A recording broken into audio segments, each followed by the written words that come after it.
आइए आज हम जानने का प्रयास करेंगे श्लोक बोलने की शैली। श्लोक को किस तरह से बोलना चाहिए, इसके क्या क्या तरीके हैं, आइए उनको जानने का प्रयास करते हैं और समझने का प्रयास भी करेंगे। ठीक है, तो श्लोक बोलने की दो शैलियाँ हैं। ठीक है, पहले इसको लिख लीजिए, श्लोक बोलने की शैली।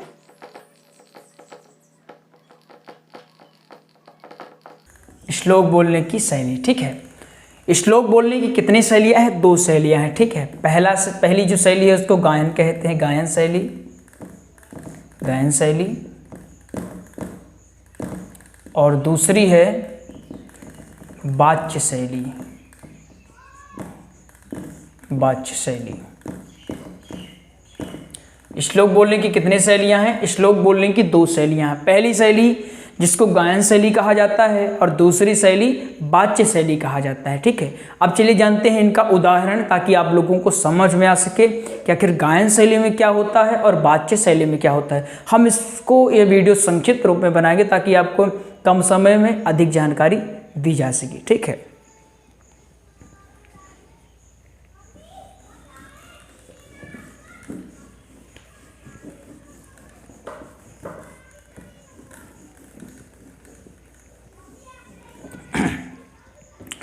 तो देखिए गायन शैली में क्या आता है। गायन शैली में जैसे आपको हमने कल एक श्लोक बताया था, भागवत का प्रथम श्लोक ही था, सच्चिदानंद रूपाय। इसको गायन शैली, सच्चिदानंद रूपाय विश्वोत्पत्त्यादि हेतवे तापत्रय विनाशाय श्री कृष्णाय वयं नमः।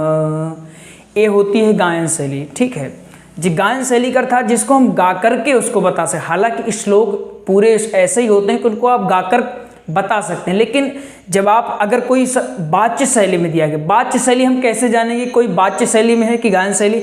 गायन शैली में अगर वो श्लोक पूर्णतः समर्पित है, मतलब किसी के द्वारा कहा नहीं जा रहा है, तो उसको मान लीजिए कि गायन शैली में आ रहा है। जैसे सच्चिदानंद रूपाय, ये प्रथम श्लोक किसी के द्वारा कहा नहीं गया है, बल्कि इसमें वर्णन किया गया है, श्री कृष्ण के लीलाओं का, उनके चरित्र का वर्णन है, इसलिए इसको कहेंगे गायन शैली है। जैसे वाच्य शैली में कौन सा श्लोक आएगा? वाच्य शैली में आपने देखा होगा कि ये सुखदेव जी महाराज ने देवताओं को कहा, क्वा सुधा क्वा कथा लोके क्वा कांचह क्वा मणि महान। ये आपने देखा होगा, ये देवताओं को सुखदेव जी महाराज कह रहे हैं, क्वा सुधा क्वा कथा लोके क्वा कांचह क्वा मणि महान। तो एक किस शैली में आ गया? एक वाच्य शैली में। इसलिए श्लोक बोलने के दो तरीके हैं, एक गायन शैली और दूसरा वाच्य शैली। ठीक है, गायन शैली का उदाहरण हमने आपको दिया था, ये सच्चिदानंद रूपाय, सच्चिदानंद रूपाय, थोड़ा थोड़ा लिखेंगे ताकि आपको समझ आए। दूसरा क्वा सुधा। इसी तरह सारे श्लोक आप देख लें, क्वा सुधा, सुखदेव जो है, क्वा सुधा क्वा कथा लोके क्वा कांचह क्वा मणि महान।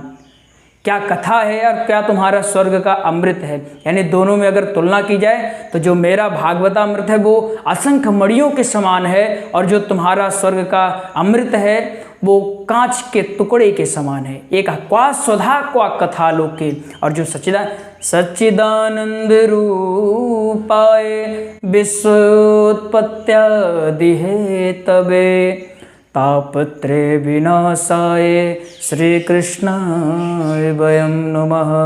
एक गायन शैली में आ गया, इसलिए याद रखेंगे श्लोक बोलने की दो शैलियां हैं, गायन शैली और वाच्य शैली। एक बार अब अगर आपने गायन शैली में एक श्लोक याद कर लिया, एक श्लोक को अगर जान लिया किस तरह से बोलना है, तो सारे श्लोक उसी ढंग में आ जाएंगे, उसी तरह से बोलना है। ठीक है, कोई समस्या नहीं होगी। तो आशा करते हैं समझ में आया होगा। यदि नहीं आया तो कमेंट करिएगा, आ गया होगा तो वीडियो को लाइक करिएगा। ठीक है, और राधे राधे अवश्य लिखिए कमेंट में। जय श्री राधे श्याम।